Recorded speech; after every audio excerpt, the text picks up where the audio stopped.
Hi there, it's Tracy here from the Papercraft Studio. Thank you for joining me today. Today I'm going to show you how to make my Sentimental Swirls tool gift box. Apologies for the shadows here. I'm filming once again very late at night, early hours in the morning. But I just wanted to get this video done to show you this pretty box. And this is how it opens. So you can get lots in there. I think you could get a rolled up pair of socks, you could get tea lights stacked up, you could get lipstick, a little mascara, nail varnish, whatever. So lots of different things you could pop in here, or even just some money or something and some sweets. So I've used this stamp set here, Sentimental Swirls. There's going to be a really versatile one, and I love the sentiments on here, and all the little elements, and some of them match punches. This little flower here matches this one here, which is called Flowers and Leaves punch. And then the smaller ones here match the Strawberry Builder punch. So this little flower down here. So it's always lovely to have a matching stamp set, but I really love the little sketchy little butterflies, but also this amazing swirl, which reminds me of a stamp we used to have years ago called Everything Eleanor. That was one of my favorites. So love this stamp set. Okay, so I'll tell you the supplies you need to make the little box here. Well, quite a big box really. You need a piece of Magenta Madness. Oh, wait, almost won't fit in. Cardstock, and this is retiring in June, end of May. Actually, it's one of the in colors for 2020 to 2022. So it's retiring along with Misty Moonlight and Just Jade, a couple of other ones which I can't think of at the top of my head. Bumblebee, I can't think of the other one. But so this measures 8.5 inches by 8.25 inches. You need a piece of basic white cardstock, and this measures, let me just check here, sorry, thick basic white cardstock I should say, and this measures 6.5 inches by 3 7/8. And then you need 4 pieces of basic black cardstock. These measure, so I've got 4 here, these measure 1 3/4 inches by 4 inches. And then for this top panel here, you need a piece of basic black which measures 1 3/4 by 1 3/4, and a piece of thick basic white which measures 1 5/8 by 1 5/8. Yes, I think that's all the layers. And then you need some scraps to stamp the flowers and punch out. So let's go ahead and get started, and I'll show you how. So you'll notice here maybe that the pattern runs all the way around the box, so it lines up all the way around, and I'll show you how I did that. You could randomly stamp on this piece here and then cut it down, but I wanted to use my Stamparatus. I'm just going to bring that in. I've already gone ahead and lined up. If you don't know this piece of equipment, sorry, it's a stamp positioning tool, and you get 2 of these acrylic plates. One slots on here, one slots on here, so you can stamp different images and get them lined up. You can also move it along, which is what we're going to do here. So I've got it in the right place for me to start at this end, and actually it does come out slightly lower than this piece of card, so I'm just going to pop some cardstock underneath. I can just see a scrap here. This is an old piece of cardstock, so I'm just going to pin it in place with the magnet. You get 2 magnets. Okay, so I'm going to ink up the stamp, and the great thing about the Stamparatus is if you don't ink it up in the best way the first time, or if you don't stamp it quite fully, you see mine's a bit sketchy there. I need to move this along, but you can re-ink it and it will stay in the same place because you've got your magnet here, and you can do this as many times as you need to. So it's great if you're doing multiple cards, but it's also great if you have quite large images like this, which may be a bit harder to stamp, or if you've got, you know, bad wrists and things, you know, it's great for that. Okay, so I'm just going to move my magnet, keep it all in place, and I'm going to move this along these sections here. So I'm going to go along 4. So 1, 2, 3, 4, and I'm going to stamp now at this end of the cardstock. So again, this is great if you want to do, say, coming in the other side, you could have happy birthday, happy birthday, happy birthday, you know, all the way down the card in different colors, say. So it's really versatile. This one, it can wibble a bit on this end, so I'm just going to guide it down. And again, I just want to go over that. There are a couple of places where it was a bit sketchy. Bring it back down. Give it a push. Fab. And then what I'm going to do, I'm going to take this back in that direction. So 1, 2. But I'm also going to turn this piece of cardstock round this way. So I'm just going to stamp it on the other side now. I think that magnet will be far enough out the way. So ink this up. I had a few practices at this to see where best to stamp it, and even though this overlaps a little bit, it doesn't matter because it's a swirl. So I'm going to do that one more time.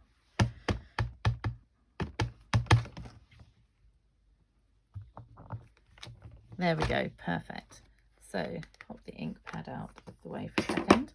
So that's how I got the design to go all the way around, and then we're going to cut this whole piece. So you want to cut it with the long side at the top. I'm just bringing in my trimmer here. With the long side at the top, and you want to cut in, let me just check here, 1 5/8 increments. So it's just after the 1 1/2. It's this next long one here. So 1 5/8. There we go. So you're just going to go along and move it to 1 5/8 each time,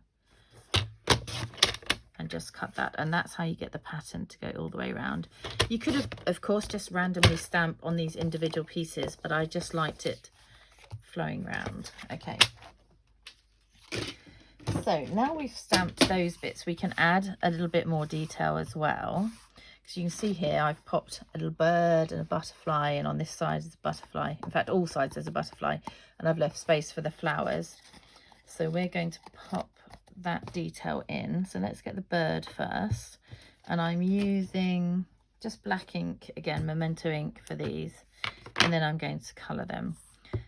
So again, you could have it this way up, or you could turn them all around and have, you know, this bit at the bottom, up to you.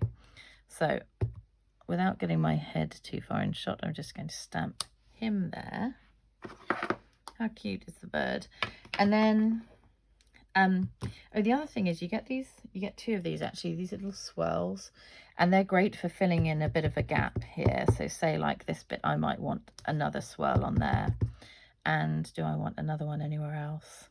I've inked it now, so I'm going to have to use it maybe up there. There we go.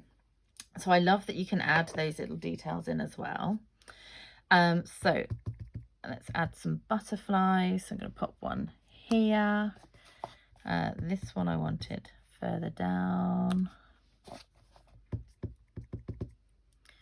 give him one there, and then right at the bottom here. Okay, and then the flower,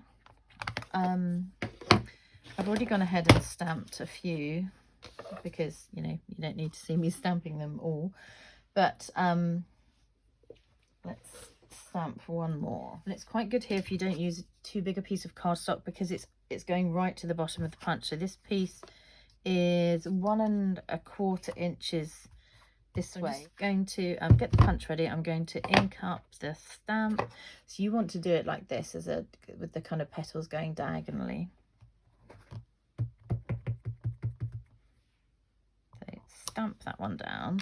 Leave yourself a little bit of a border top and bottom, because when you come to slide it in the punch, and this is why I say use quite a thin piece of paper because you don't want to waste all your cardstock up here. So you're just going to line up this one at the bottom.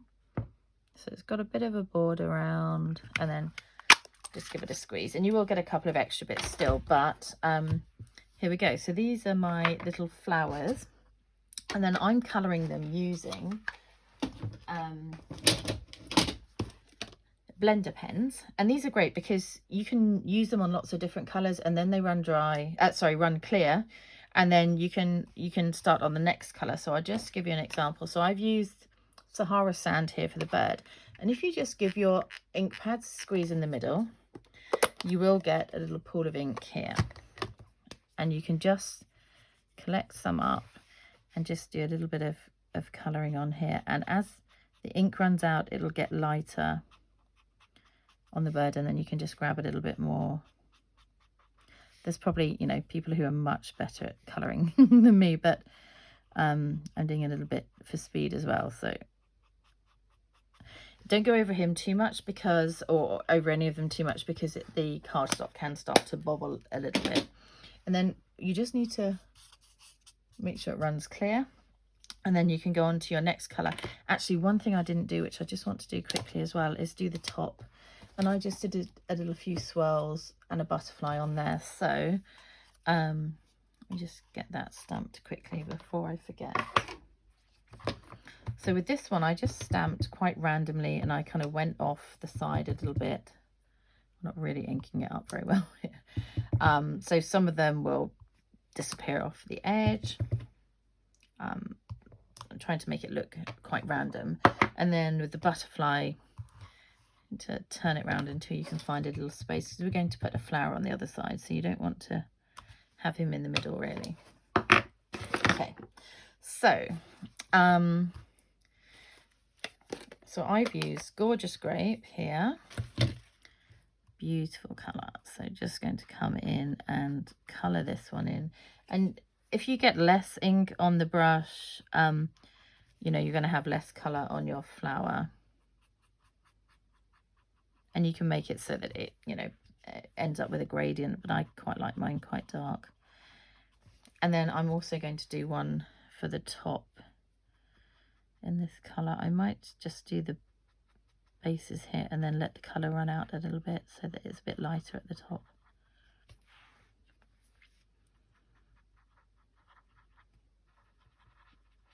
And then it kind of blends in, and hence the blender pen name. And then you go on and do this. I've also done it with Magenta Madness and also Costa Cabana, and then you do the same also with the little butterflies.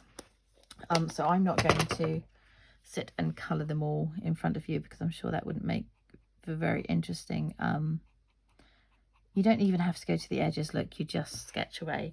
Yeah, so it wouldn't make very interesting viewing if I just sit here colouring. So I'm going to go ahead and colour in some of those other bits, and then I'll come back to you. Okay, so I've coloured in all the bits and pieces here, and you can see, like with this pink, you can go lighter, you can go darker. I haven't coloured in all my centres actually, but you can do that or leave them plain if you like. So let's bring in the base of the box, and we're going to do some scoring.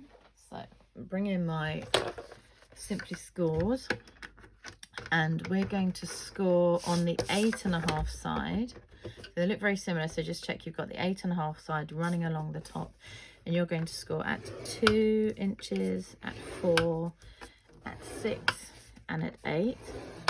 And then turn it round, and on the 8.25 inch side, you're going to score at 1/2 inch, at 2.5 inches, and at 6 3/4. Okay, so that's the scoring done. Fold on all of the score lines and give them a little burnish with a bone folder.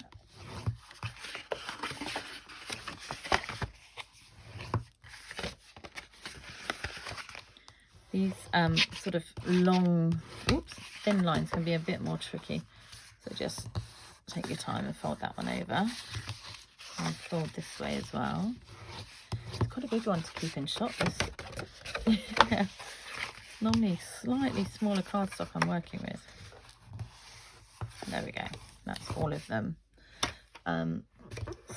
scored and burnished. And then take your snips, and you're going to, what you want to have is at the top, you need the small fold here with the slightly bigger one, and then these tall sections going vertically.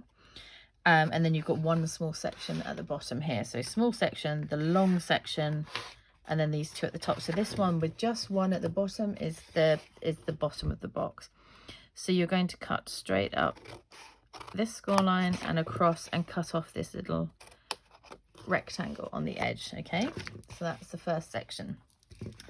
And then on all of these, just check you've got it the right way up. So you've got the two sections at the top, the little one here, and this bigger section, and then the really tall section, and it's just this slightly smaller one at the bottom we're doing here. And then we're going to cut flower pots. So you just come in slightly at the bottom and go up to the corner, and then on each of these score lines you cut either side of the score line in a little triangle. So like this. I've got my charm getting in the way here. Okay, so I'm taking out that piece there. So you can see you end up with a kind of flower pot shape, which is why I call it that. So on each of these, you're going to cut either side of this score line. If you find it easier, you can cut straight up the score line and then cut either side, but this just kind of cuts out the middleman really. And then again, on the edge one, you want to do the same. So come in at the bottom and cut up into the corner. Okay. And then you're going to work on the top now. So turn it right round the other way. And you're going to cut out these two sections. So on this side where we've got rid of the bottom here. So I seem a bit close to the camera. There we go. Where we've cut away at the bottom, you're now going to cut away these two sections. So this little square and then the next one down at the top. This time we're just going to go straight down the score line. So no flower pots, just straight. And cut this one here. So now from the side, it looks like that. Okay, and this little tab here, we're just going to take a little slither off either end. So come in slightly at the bottom, cut into the corner, and the same here. So it's like a long flower pot. It's a bit like a trough or something. Okay, come back to the top. So you've got, I don't know if it's very easy to see in this light, but you've got this thin strip here and then a thicker strip. You're going to leave these two pieces and you're going to get rid of all of this. So you're going to leave this and you're going to get rid of those three squares and these three rectangles. Okay, so you're leaving this one. This is going to be the lid, so that's next to this tab here. Rewind me if you're a bit confused. So straight down this score line here. Oops. So I'm going to tuck that one away, and then we're getting rid of all of this other section here.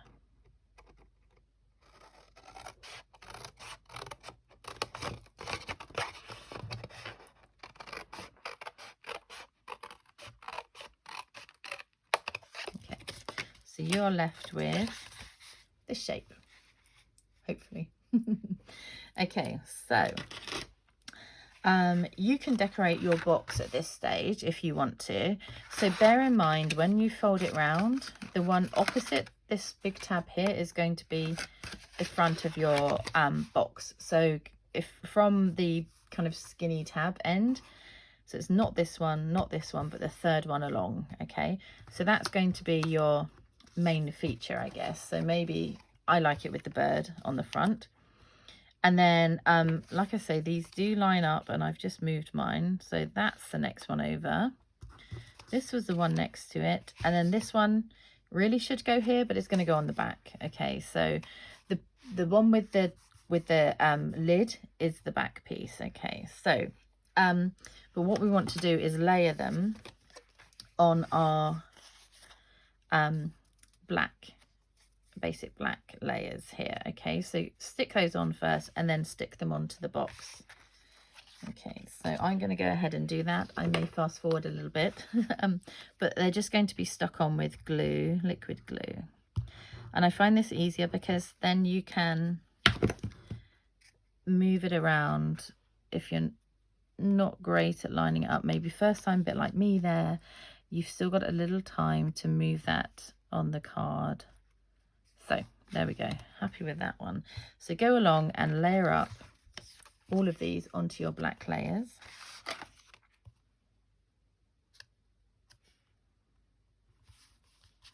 Okay, so just line, oops, this last one up, give it a press down. And then you can go ahead and attach them all onto here. And there will be a small border on each section, like so.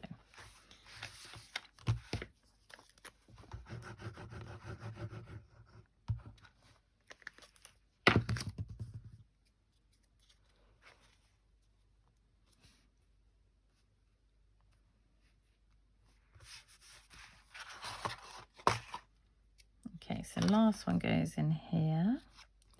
And please do, if you enjoy watching my projects, enjoy making them, please do subscribe to the link below. It really means a lot to me, and it really helps my YouTube channel if you do that. So I'd really appreciate it if you could do that. So doesn't that just look gorgeous? Just like that, you could just do a frame around that, or have it as a card with the little 3 sections like that. Anyhow, that's not what we're doing, but I think it would be really nice. Okay, so on this end here, so on the right, on the correct side, on the right side, you're going to put some tape or glue. If you're using glue, don't do the next stage until you've stuck this bit. So that's on the same side as all your panels. Flip it over, and on the second one in, from where the bigger section is, the lid, you're going to pop some tape here. If you're using glue, do this obviously after you've stuck the other bit down.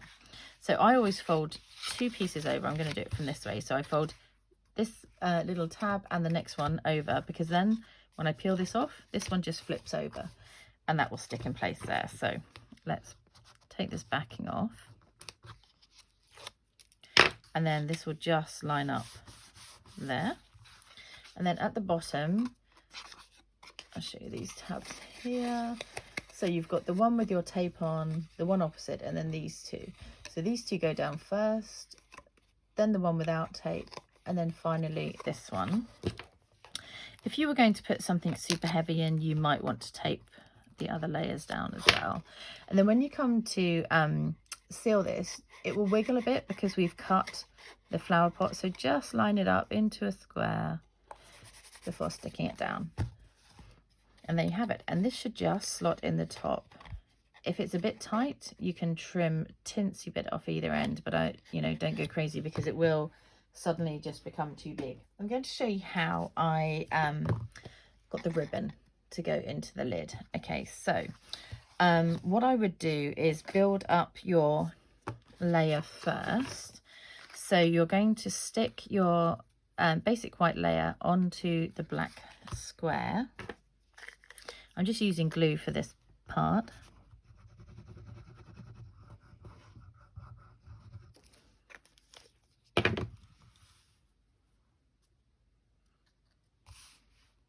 And again, a tiny border around. I didn't want too much black to show, but I really like the black against the magenta madness against the pink. Okay, and then flip it over, and you're going to put a dimensional in each corner. So don't put one in the middle this time, because what we want to do is go through all of these layers. So stick this onto your lid.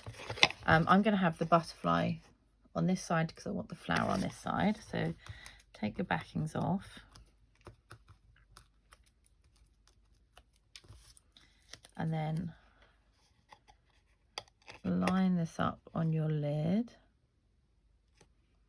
Okay. Open it back out. Make sure that's pressed down. And then what you want to do is have this on a kind of spongy mat. This comes with the blocks if you buy them, but you can also use our piercing mat here. And you can go through with take your pick tool, find the center kind of, and then just press into the block, into the kind of foam block, give it a little wiggle around.